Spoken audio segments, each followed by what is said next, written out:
झारखंड के पास से एक जंगल गुजरता है और जंगल के अंदर से एक सड़क होकर जाती है। उस सड़क पर कभी कोई आता हुआ दिखाई दे जाता है, कभी आता हुआ कोई कई कई मिनटों तक, कई कई घंटों तक भी दिखाई नहीं देता है। सुनसान सड़क है। अब एक ट्रक ड्राइवर अपने कंडक्टर को अपने साथ लेकर के, ट्रक को साथ लेकर के उस सड़क पर दौड़ा हुआ जा रहा था। तभी दोस्तों, जैसे गाड़ी बहुत दूर चल लेती है, थोड़ा रेस्ट देते हैं, ऐसे रेस्ट करने के लिए उस जंगल के अंदर एक पेड़ के नीचे उस ट्रक को रोक दिया जाता है।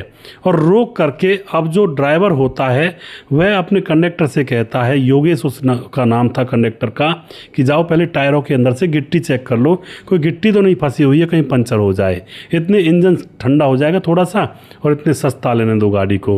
अब जो कंडक्टर होता है वह टायरों में से गिट्टी चेक करने लगता है। ड्राइवर नीचे उतरकर ठंडी हवा और एक फोल्डिंग वाली कुर्सी रखते थे वो गाड़ी के अंदर, और कुर्सी बिछाकर उस पेड़ के नीचे आराम से हवा लेने लगता है। लेकिन दोस्तों, 1 मिनट के बाद ही उसको वहीं पर उसके पीछे जो झाड़ियाँ थी, थोड़ी दूर थी, उसमें से एक लड़की के चीखने की आवाज़ आती है। अब जैसे ही एक लड़की के चीखने की आवाज़ आती है तो ड्राइवर समझ जाता है कि ज़रूर कोई ना कोई मामला है। अपने कंडक्टर को बुलाता है कि रॉड लेकर आओ। तो उस ट्रक के अंदर रॉड हुआ करती हैं, जैसे पंचर हो जाता है टायर तो उसको खोलना पड़ता है, बड़ी बड़ी लोहे की रॉड होती हैं।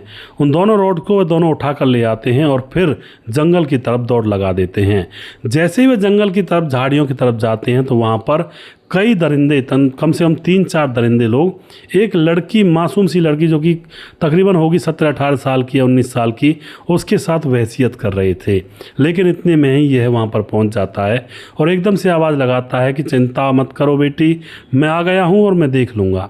और जैसे ही वह वहाँ पर पहुँचता है तो रॉड घुमा करके सबके ऊपर प्रहार करता है। तो वह लोग समझते हैं कि भाई अब तो यहाँ पर मारे जाएंगे, क्योंकि यह तो मार डालेगा इस तरह से। एकदम से वह अपनी गाड़ी में बैठते हैं, उनकी भी गाड़ी खड़ी हुई थी वहीं पर साइड में, और बैठ करके वहाँ से वह रफू चक्कर हो जाते हैं। और जो ड्राइवर होता है वह अपने कंडक्टर से कहता है कि कपड़ा लेकर आओ।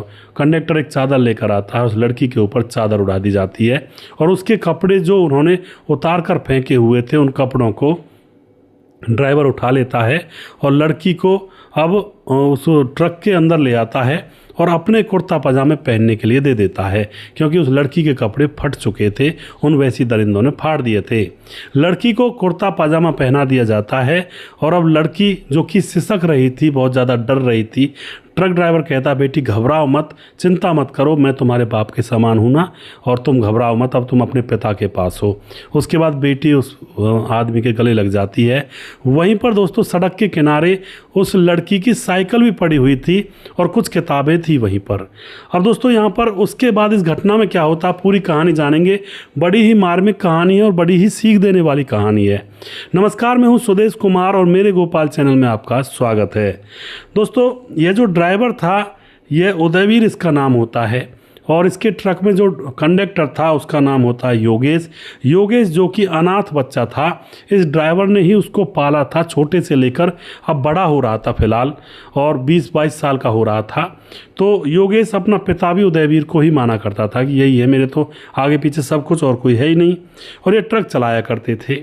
अब उस लड़की को ट्रक में बिठा ले लगते हैं ये लोग, और वह पूछने लगता है जो उदयवीर होता है, बेटी तुम यहाँ पर आई कैसे?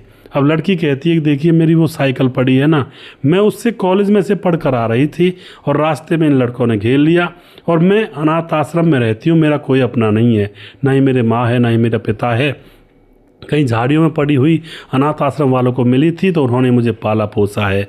अब तो यह बात सुन करके लड़की की साइकिल को ट्रक में रख लिया जाता है, लड़की को केबिन में बिठा लिया जाता है और सांत्वना दी जाती है कि बेटी घबराओ मत, हम हैं और हम तुम्हें सही जगह पर पहुंचा देंगे। अब वह लड़की अंदर बैठी है और जब उसने बताया कि मैं अनाथ आश्रम में पली बड़ी हूँ, तो अब जो ड्राइवर होता है ना उदयवीर, उसकी आंखों से आंसू छलक जाते हैं। अब आंसू छलक रहे थे। अब वो लड़की पूछती है कि आप रो क्यों रहे हो?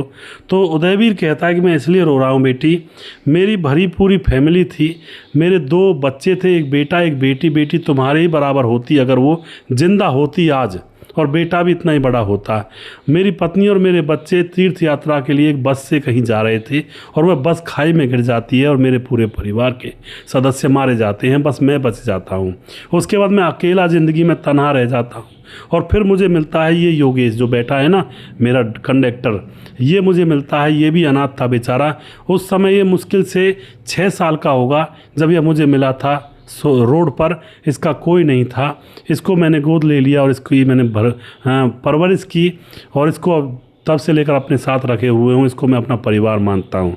लेकिन बेटी एक बात कहना चाहता हूँ, मैं तुम्हें अपनी बेटी मान सकता हूँ क्या? मैं तुम्हें अपनी बेटी बना कर रखूँगा, तुम मेरे साथ रह लो।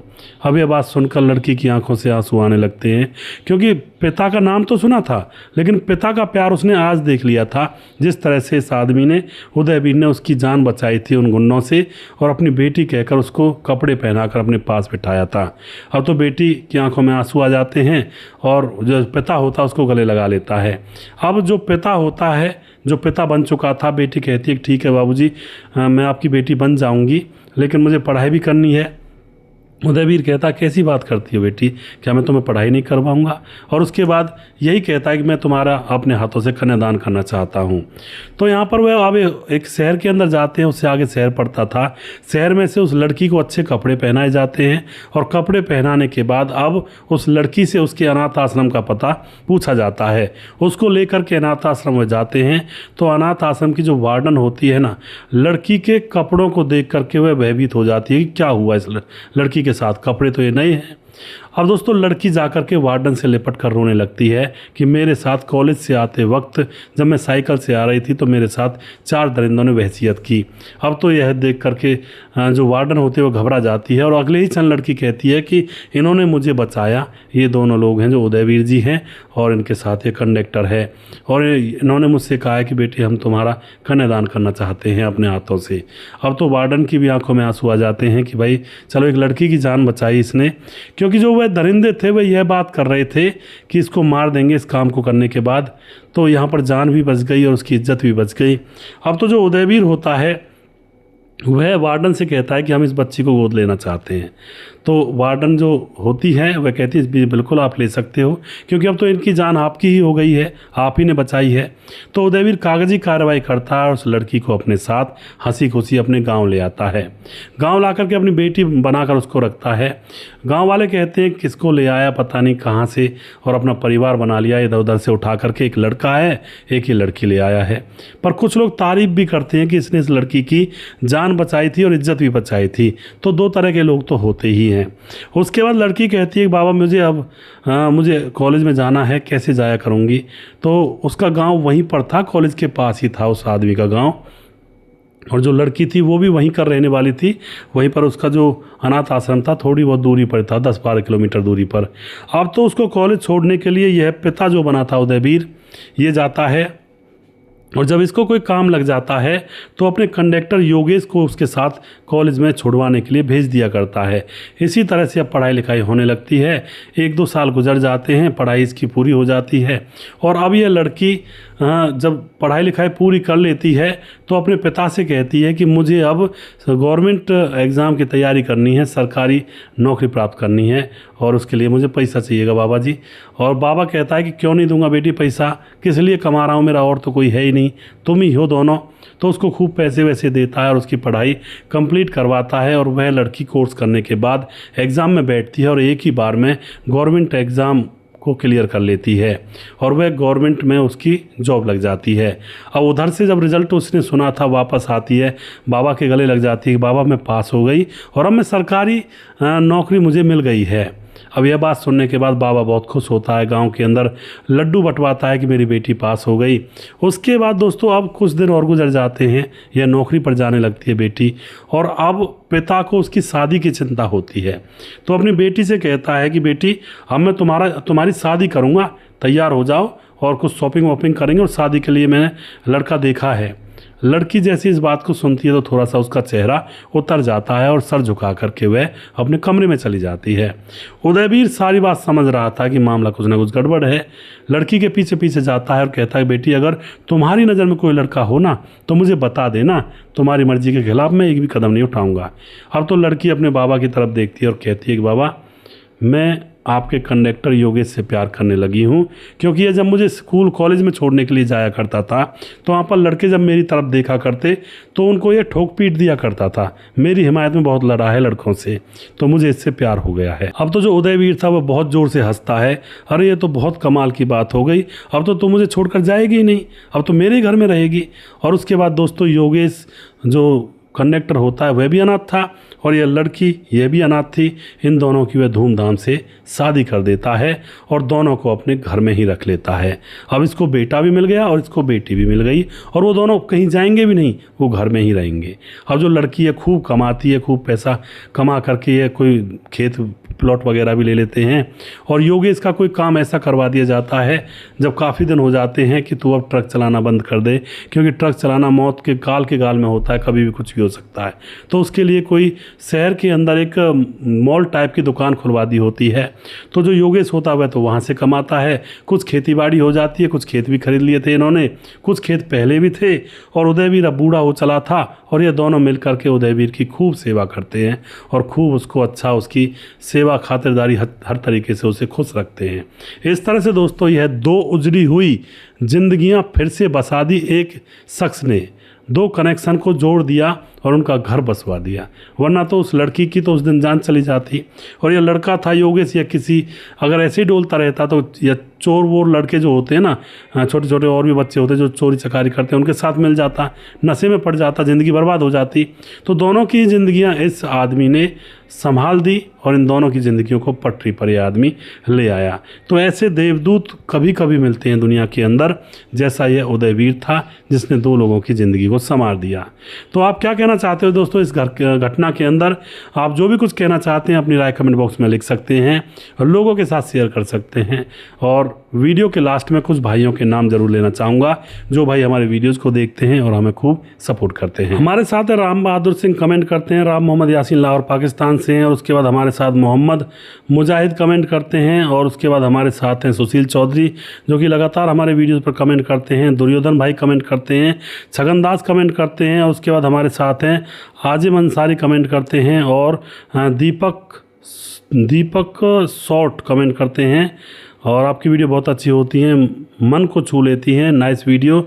नरेश कुमार ग्राम पिपरौंधा के रहने वाले हैं, मेरा नाम ज़रूर लीजिएगा जी। बिल्कुल आपका नाम मैंने लिया नरेश भाई और इसी तरह से आप सपोर्ट करते रहिए।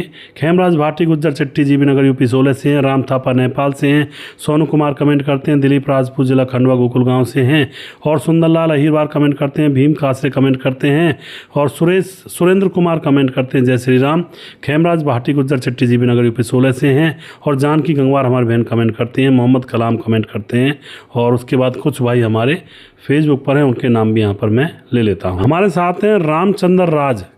तिरछी बात चैनल पर आपका स्वागत है। मैं आपकी कहानी बहुत सुनता हूँ पर कमेंट नहीं कर पाता हूँ, तथा मैंने बहुत कुछ यहाँ से सीखा है और सीखने को मिलता है आपके चैनल पर। और हम तो हांगकांग से सुनते हैं, हांगकांग के से सुन रहा हूं मैं भाई आपकी कहानी। तो बहुत बहुत धन्यवाद करते हैं रामचंद्र राज जी, आप इसी तरह से हमें सपोर्ट करते रहें और अपना आशीर्वाद बनाए रखें। सलमान अंसारी हमारे भाई कमेंट करते हैं, आपका वीडियो देखता हूं और हमें बहुत कुछ सीखने को मिलता है, बहुत बहुत धन्यवाद जी। राजेंद्र धेरू कमेंट करते हैं, सुदेश भाई नमस्कार, आप इतनी नई नई कहानियाँ कहाँ से लाते हैं भाई साहब, क्योंकि आज के वक्त में ऐसे ही हो रहा है दुनिया में। जी बिल्कुल राजेंद्र जी, जो दुनिया में हो रहा है वही मैं लेकर आता हूँ आप लोगों के सामने। उसके बाद हमारे साथ हैं परमाथा शुक्ला भाई जी, औरतों में अहंकार बहुत होता है, हरदम दिमाग सातवें आसमान पर ही रहता है। और जी बिल्कुल आपकी सोच जैसी ठीक है, आपने जैसा सोचा है। और उसके बाद उकेश परियार हमारे भाई नमस्कार भाई साहब, राम राम जी। अजय पासी कमेंट करते हैं और उसके यूपी 33 से हैं। और उसके बाद हमारे साथ हैं सलमान अंसारी कमेंट करते हैं, आपका वीडियो हमने देखता हूं और बहुत अच्छा लगता है भाई जी, बहुत बहुत धन्यवाद जी। उसके बाद हमारे साथ दोबारा कहते हैं सलमान अंसारी भाई साहब नमस्ते, मेरा नाम एक बार ले लो, हम यूपी से हैं। जी बिल्कुल आपका नाम मैंने लिया सलमान भाई। उसके बाद माधनपुरी अमर भाई कमेंट करते हैं जी, माधनपुरी जी हैं और जो कमेंट करते हैं बहुत बहुत धन्यवाद करते हैं जी। अशोक कुमार कमेंट करते हैं, धीरज बनवाल कमेंट करते हैं, संजीव कुमार नेपाल से, मुकेश कुमार यूपी 83 से, ओविंदार नगर कमेंट करते हैं, हरिशंकर यादव कमेंट करते हैं, रवि वर्मा कमेंट करते हैं, पान सिंह कमेंट करते हैं। और जब एक कमज़ोर इंसान अपना गुस्सा दिखाता है तो सामने वाले को भारी पड़ जाता है। और उसके बाद मुनमुन श्रीवास्तव और भाई लगातार कमेंट करते हैं, अच्छा हुआ जैसे को तैसा मिला। सूरज डी अमर भाई लगातार कमेंट करते हैं, सुजीत कुमार कमेंट करते हैं, और प्रवीण बघेल से पूरी से अमर भाई लगातार कमेंट करते हैं। और जिस भाई का नाम रह गया उस भाई का नाम अगले वीडियो में ज़रूर लूँगा। अगला वीडियो बहुत जल्दी फिर से लेकर आऊँगा, तब तक आप खुश रहें, सावधान रहें। जय हिंद, जय भारत।